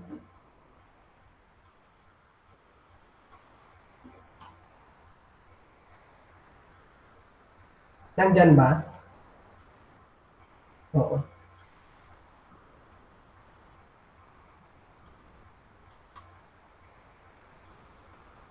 Okay mga kapatid, dapat muna sa ating nasa live. By the way, mga bagong pasok dyan sa ating live, ang topic na pinag-uusapan ngayon ay patungkol dito sa dapat pa ring sundin ng mga Kristiyano ang 10 utos. So affirmative natin si Denmar Santiago, yung tinatanong kanina, at negative naman si Pastor Lloyd, yung nagpapahayag ngayon mga kapatid sa kanyang rebuttal. So please mga kapatid, comment down yung inyong hinaing or ano man yung iyong reaction dito sa ating debate.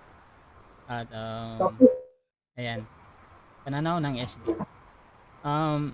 8 minutes pa bro, 42 seconds.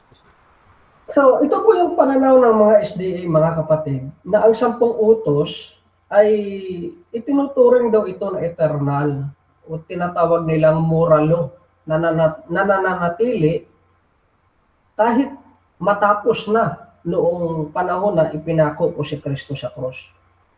Pamantayan ng kabanalan at paghatol. So, yung slogan nila ay kung may kasalanan pa, may batas pa. So dito po makikita po natin, ito po yung ginamit din po sa ni Denmark. Na kung saan ay sa Mateo chapter 5:17 at 19, hindi raw dito inalis ni Kristo ang 10 utos kundi pinagtibay.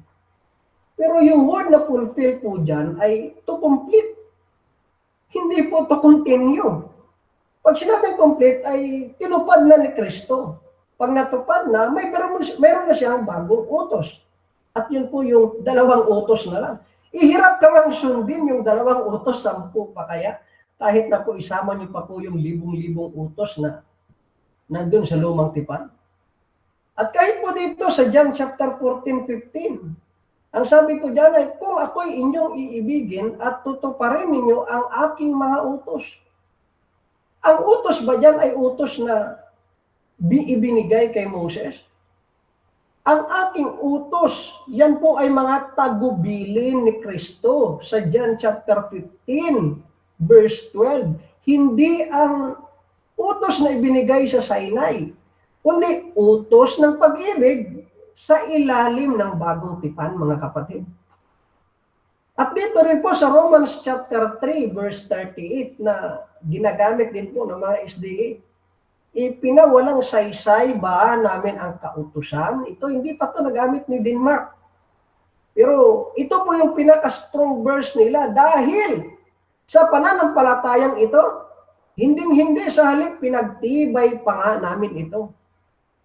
Ito po ang sagot ni Pablo sa tanong ng mga Hudyo, kung hindi tayo naligtas sa kautusan, ibig bang sabihin winasak muna ang kautusan?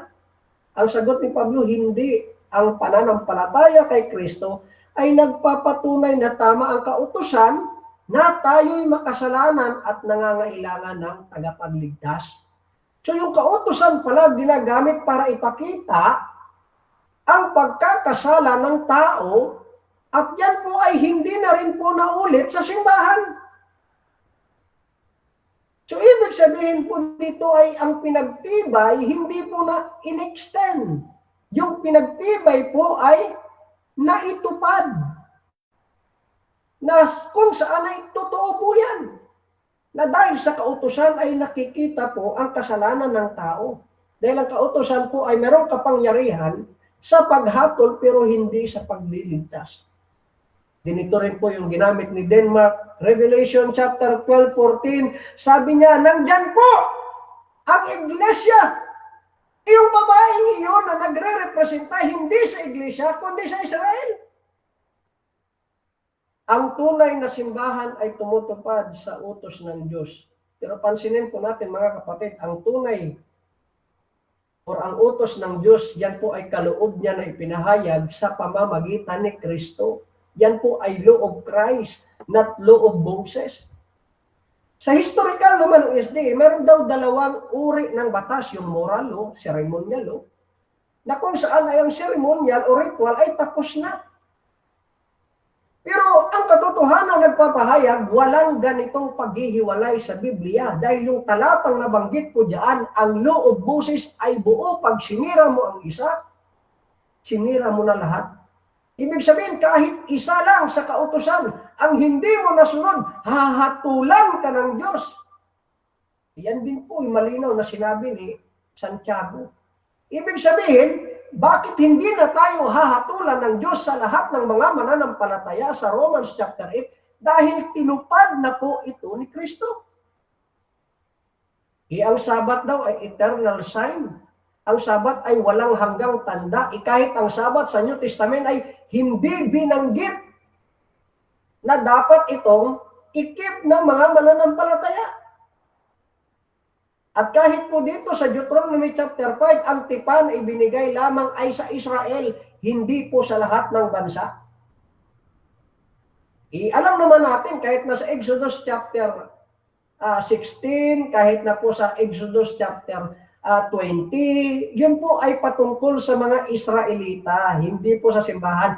Kailan lang ba naging Kristiyano na tinawag na Kristiyano ang mga mananampalataya sa bagong tipan? Yan po sa Antioch, hindi po doon sa lumang tipan.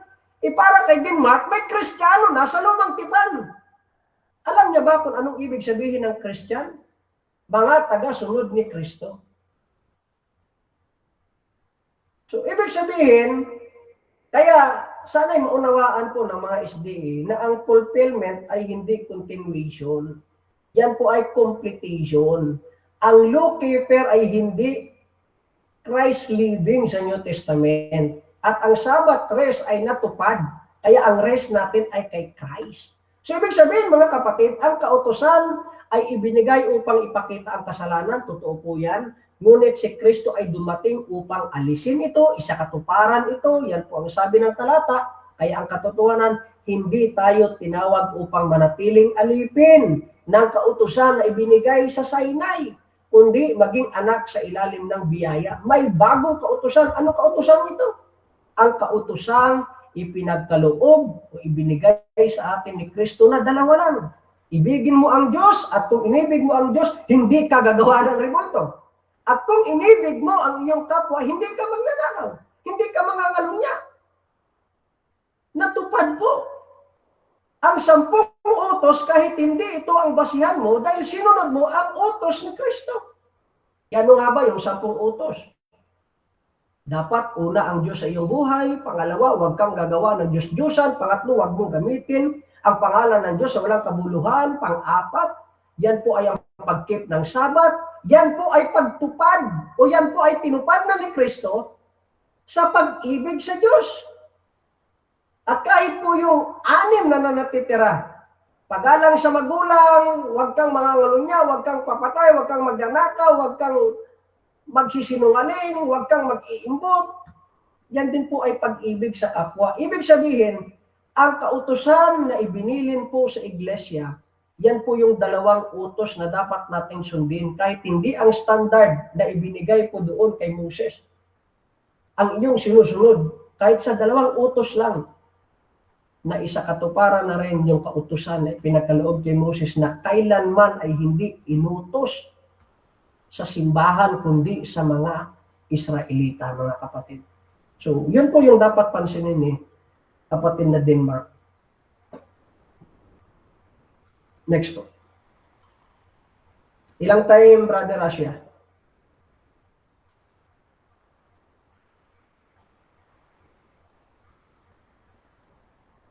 Okay, so mga kapatid, ay kami po ay naniniwala na may utos pa rin po sa simbahan. Ang utos na yon, yun po yung 2 utos. Kay Pablo nga, isa na lang. Yung isa na yun ay nasa Galatians chapter 6 verse 1. Yung pagtulong sa iyong kapatid ay pagtupad sa utos ni Kristo. At yung pagtupad sa utos ni Kristo ay pagtupad na rin sa utos na ibinigay kay Moses. Yun lamang po, mga kapatid, dapat ninyong pag-aralan po yan.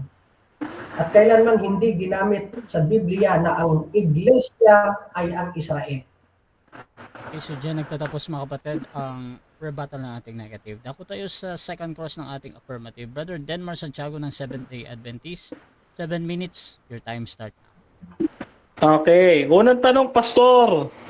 Kilala mo ba si John Nelson Darby? Kilala mo o hindi? Kilala ko po, pero Kilala mo. dapat niya rin po alamin na kung saan ay, yan po ay mga classic dispensationist, kundi ako po ay isang laity dispensation. So kung may gagamitin ka man, kailangan nyo pong gamitin si John MacArthur, hindi po si Darby. Okay. Ang sabi kasi dito, si John Nelson Darby is the founder of dispensationalism, made a strong distinction between the Israel and the church. Di ho ba pareho kayo ng paniniwala ni John Nelson Darby na magkaiba ang Israel at ang church? Yes or no? Kung sa pagkakaiba ng simbahan at Israel. Objection? yes Objection? Ang unang maririnig po sa negative ay ang pagpipilian, no? Yung yes or no. Ang tanong ko po, Mr. Moderator, aking uulitin. Sabi dito, si Darby, ang founder ng dispensationalism, made a strong distinction between Israel and the church. Kaya ang tanong ko sa kanya, di ho ba pareho ang kanilang paniniwala ni Pastor at ni John Nelson Darby na magkaiba ang Israel at ang church? Yes or no? Yes or no to? Bro, Yes po, may pagkakapareho po sa kay John Nelson Darby. Pero kailangan din pong alamin ni Brother Denmark na yung classic dispensational tsaka laity dispensation ay may pagkakaiba sa maraming turo. Kaya may mga pagkakataon sa turo po ni Darby na hindi po sang-ayon ang laity dispensation. Next po na tanong, mga kapatid. Sa madaling salita, Pastor, yung turo po ninyo na Israel and the church is distinct in each other, ay inaamin nyo ho na yan ay dispensationalism. Yes or no? Yes po, dahil yan din po yung turo mismo ni Pablo. Kahit i-remove nyo man si Darby, kahit i-remove nyo man kung sino mga dispensation, yan po ay turo ng Biblia. Next po. Okay. Next question. Next question tayo ha. Okay. Ito po susunod kong tanong. Dahil ho kayo ay dispensation, alam nyo po ba na ang dispensation, yan po ay invented by the Jesuits sa Council of Trent according kay Steve Wilberg. Dito sa kanyang aklat na Left Behind by Jesuits. Nilikha ho yan ni Francisco Rivera at ni Alberto Rivera as Counter-Reformation. Alam nyo po ba yun? Aware po ba kayo? Yes or no? Hindi po tayo aware po diyan. Pero yung pagkakaiba po kasi ay marami pong pagkakaiba sa classic dispensational at sa leaky dispensation. So mas maaari sana na si Father Denmark pumukus po sa ating paksa. Hindi po kung saan po siya ulang. Mukhang wala na akong naitanong. Ang tanong ko, Pastor, yun bang nasa Revelation chapter 12 verse 17.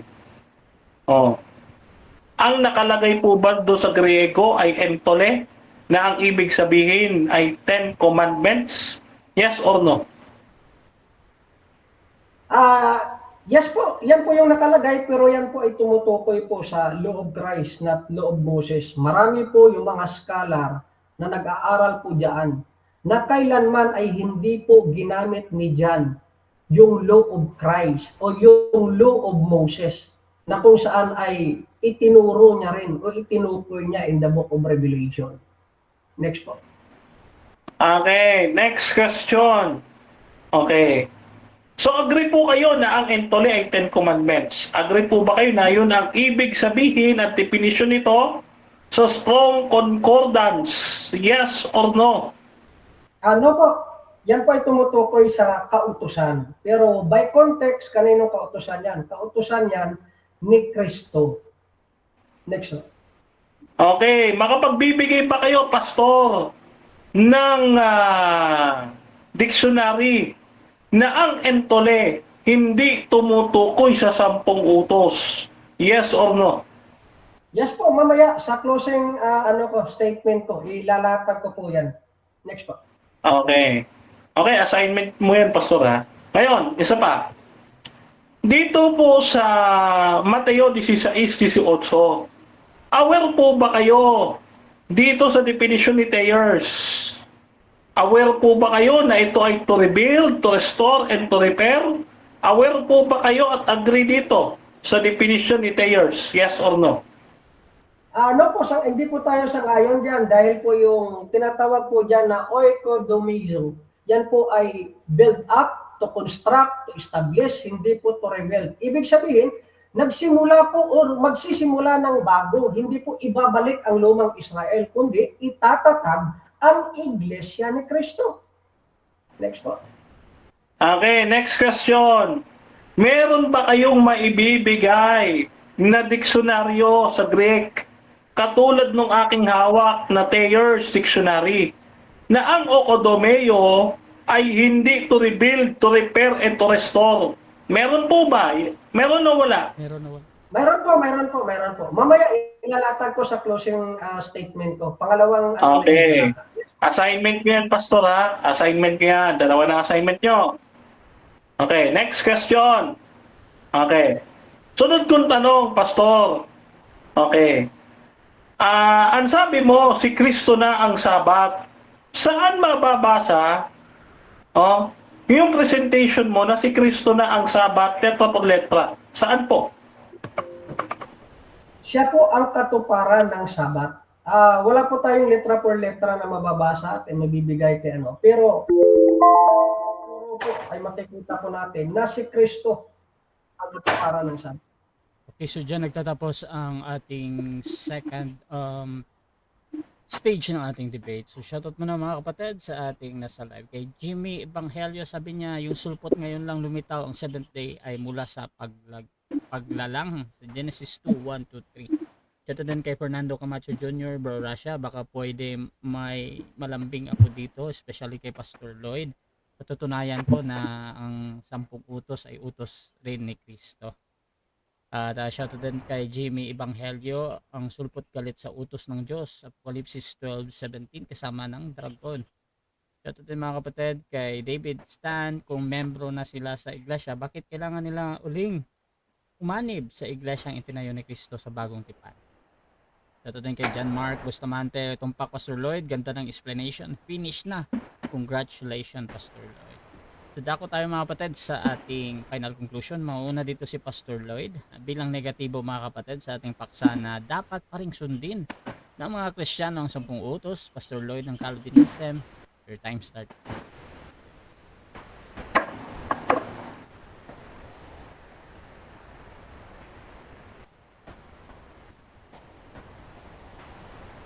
Bro, prepare pa ako ng presentation ito sa ano.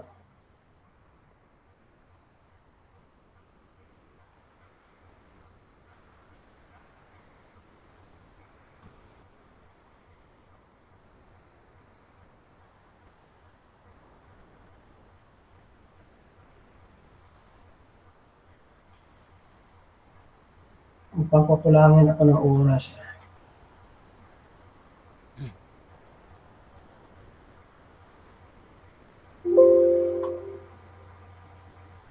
Ayun. Okay, shoutout muna mga kapatid habang naghahanta si Pastor Lloyd sa kanyang final conclusion. At ngay Junjuniana, kay John Kenneth mga kapatid, at kay Fernando Camacho Jr., kung John Mark Bustamante, Willie Cruz mga kapatid, David D. Stan, shoutout din kay Reggie de la Cruz, lagi-lagi yan sa aking live, shoutout sa iyo palagi bro. Jimmy Evangelio, ayan. Ay, nawala. Shoutout din mga kapatid dito kay Junjuniana at Jonathan Balectorian, ayan mga kapatid. Erlinda Musong, shoutout sa iyo. Joel Pablo, so malaking shoutout sa inyo. Kay Japhet Amador, shoutout sa kanya. At dito din kay JC Maprangala. So, happy viewing mga kapatid. Start? Okay, so share ka bro. Wala pa bro. Na-stop. Okay, pakicheck ako. Yan. So medyo hindi lang hindi lang siya covered. Proceed bro. So, thank you po. So bilang closing statement po natin. So ang kautusan po ay kailanman mga kapatid ay hindi po yan or yan po ang ibinigay po sa Israel. Hindi po sa simbahan. Kailangan pong maunawaan ni Brother Denmark na yung exegetical at may context na pag-aaral. Wala pong nabanggit na ang Israel ay ang simbahan at ang simbahan ay ang Israel. So kung ang Israel ay ang simbahan na, bakit pa sila i-restored uli ni Kristo? In the book of Revelation chapter 20. So dito po makikita po natin sapagkat ang simbahan po ay nabubuhay hindi sa ilalim ng utos, kundi sa ilalim po ng biyaya. Ang kautusan ay natupad at kung mamumuhay man tayo sa kabanalan, ayan po ay sa pamamagitan ng katuwiran ni Kristo at sa banal po na Espiritu. Ang banal na Espiritu po yung nagpapabanal sa atin, hindi po ang pagsunod sa kautusan na ibinigay kay Moses, dahil the more na sinusunod ito ng tao, the more po na ipinapakita na siya po ay dapat hatulan sa kanyang kalagayan.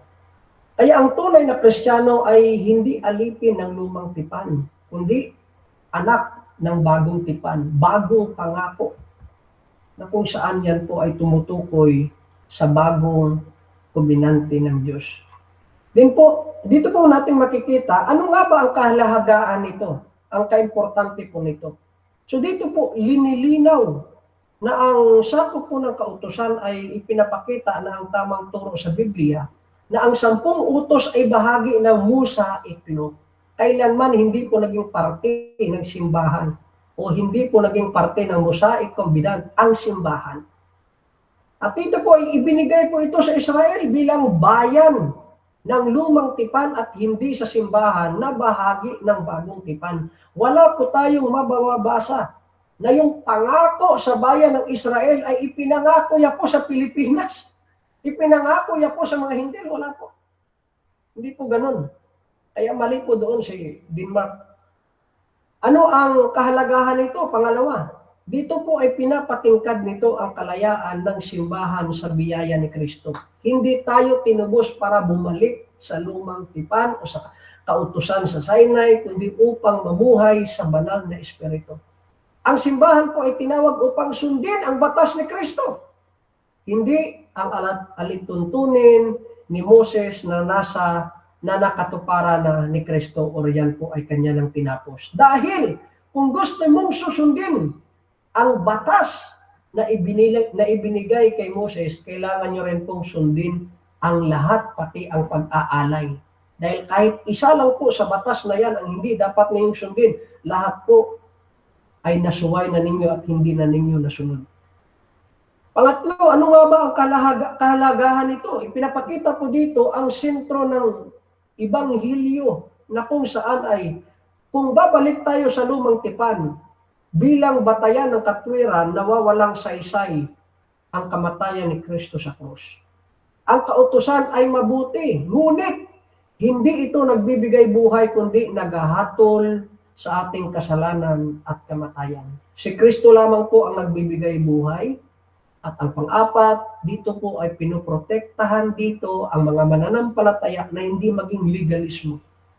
Kapag ipinilit ang kautusan sa ilalim ng biyaya na wala ng kalayaan ang lahat ng mananampalataya kay Kristo, kaya ang sabi sa Galatians chapter 5 verse 1, malaya na tayo dahil ipinalaya tayo ni Kristo, kaya magpakatatag kayo at huwag nang muling magpaalipin pang muli. Yan po ay tumutukoy sa kautusan na ibinigay po kay Moses. So dito po makikita po natin mga kapatid, ang law po ay ibinigay sa Israel. Ang grace po ay ibinigay sa church. Ang kautusan ay ipinagkatiwala sa mga Israelita bilang gabay. Ngunit ang biyaya ay ibinigay sa simbahan at ang gabay ay ang banal na Espiritu. Ang Israel ay tinawag po na dapat sundin ang 10 utos, ngunit ang simbahan po ay tinawag upang sundin ang utos ni Kristo. Dalawa lang po. Hindi 10, hindi 300 plus, hindi 1,000 plus, o ilang libo man yan, kundi 2 lamang po. At ang kanyang, at sa kanya ang lahat ng utos ay natupad, hindi sa pamamagitan ng bato, kundi sa pamamagitan ng dugo ni Kristo. Kaya mga kapatid, Romans chapter 6:14, wala na po tayong oras sapagkat ang kasalanan ay hindi maghahari sa inyo, sapagkat kayo ay nasa ilalim ng kautusan kung sa ilalim ng biyaya. Okay, so dyan nagtatapos ang final conclusion ng ating negative. Dako din tayo sa final conclusion ng ating affirmative sa kanyang pinatutunayan na dapat pa rin sundin ng mga Kristiyano ang 10 utos. Brother Denmar ng SDA, your time starts. Thank you. Hanggang ngayon, mga kapatid, mga kaibigan, lubog na lubog pa rin ang negative side sa pagkakataong ito. Hindi niya na ibuwal yung ating poste na patunayan na ang doktrina ng Adventist ay biblical base doon sa ating fundamental beliefs. Bagkos ang ginawa niya, pinagtabla-tabla niya ang mga talata ng Biblia. No? Ang ginawa ho kasi ni Pastor, not rightly dividing the word of truth, kundi disengaging or disorganizing, literally dividing the word of truth. Talagang kanyang pinaghati-hati, at kanyang pinagbunggo-bunggo yung mga talata, Hindi niya man lang inisip, na sa kanyang pag-amin na galing pala kay Nelson Darby ang dispensation na dala-dala niya na pagkakaiba ng church at ng Israel, Doon pa lamang po mga kapatid at mga kaibigan, ay pag-amin na hindi biblikal yung tinuturo ni pastor sapagkat ito'y inimbento lamang ni John Nelson Darby. Oh? At ito pa ay kinuha sa mga Katoliko, sa Jesuits. Oh, ito babasahin natin mga kapatid. No? Yung ginawa ng mga Jesuita na kinopya ni Pastor Lloyd. Dito, basahin natin mga kapatid, no? Basahin natin yung pag-amin ng mga Katoliko. Dito sa Stephen Wilberg, left by the Jesuits. Ito, basahin natin.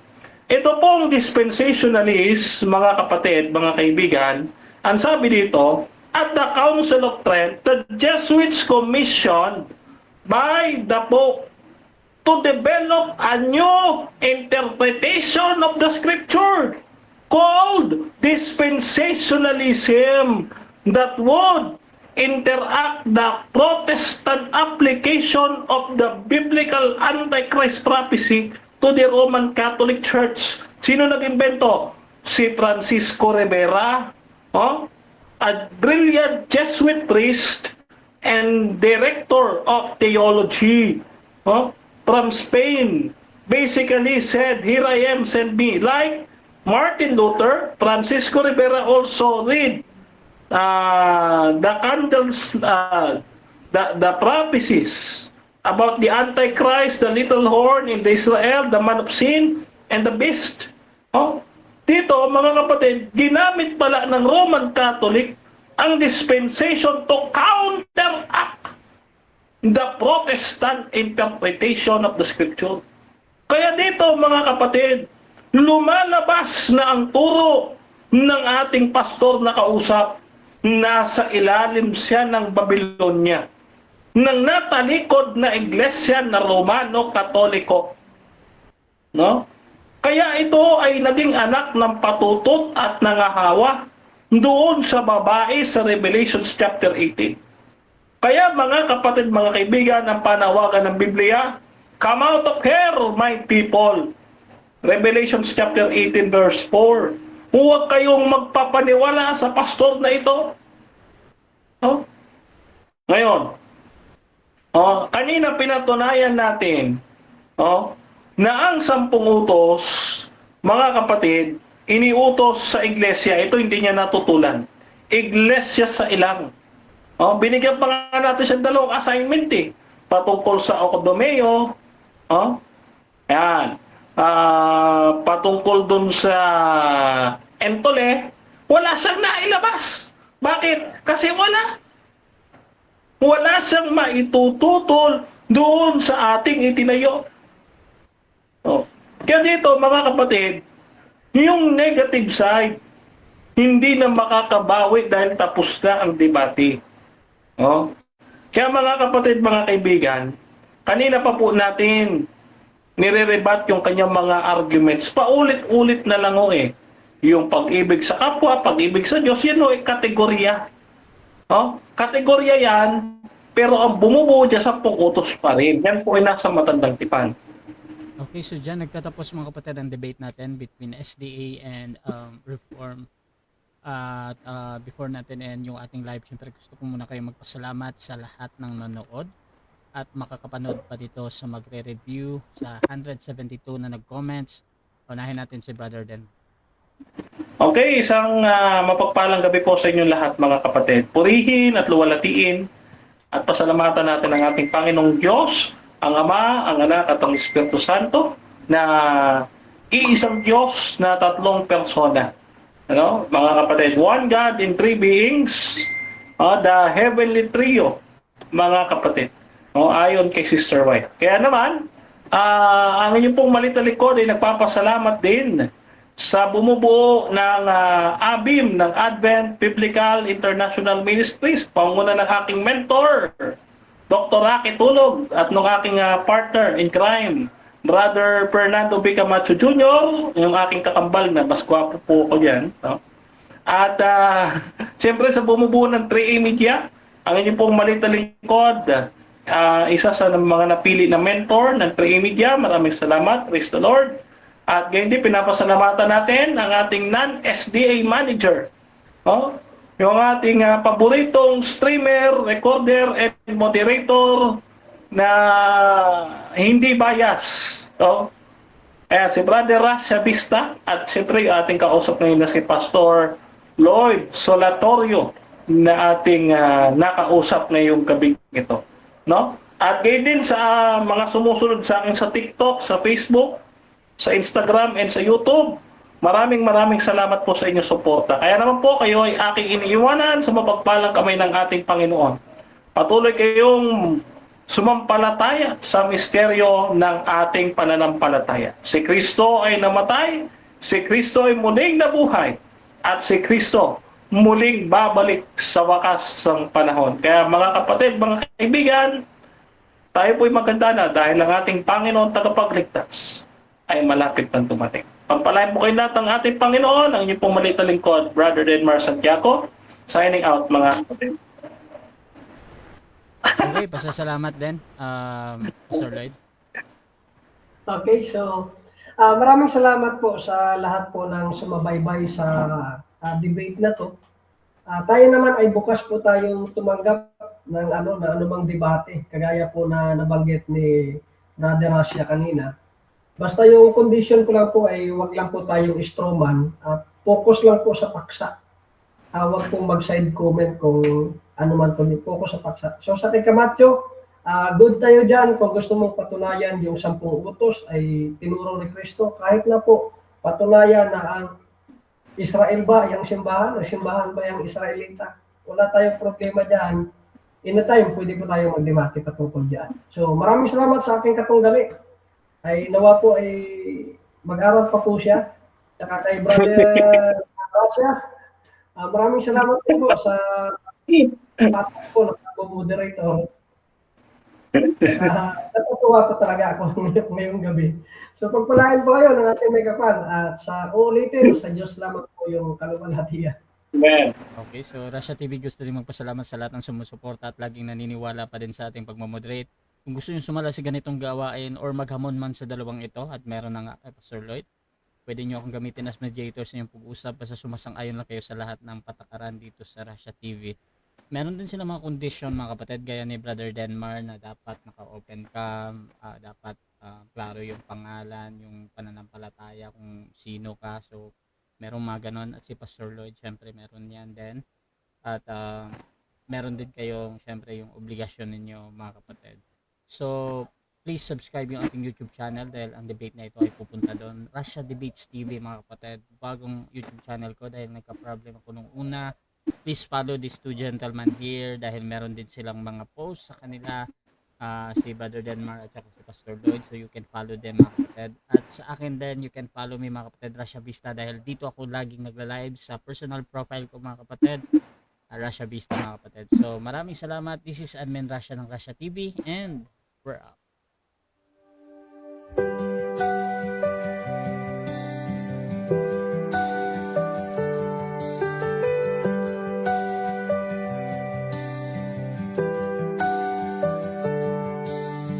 Darkness fades when you are near. Your light breaks through our deepest fear. You make the broken heart rejoice. In you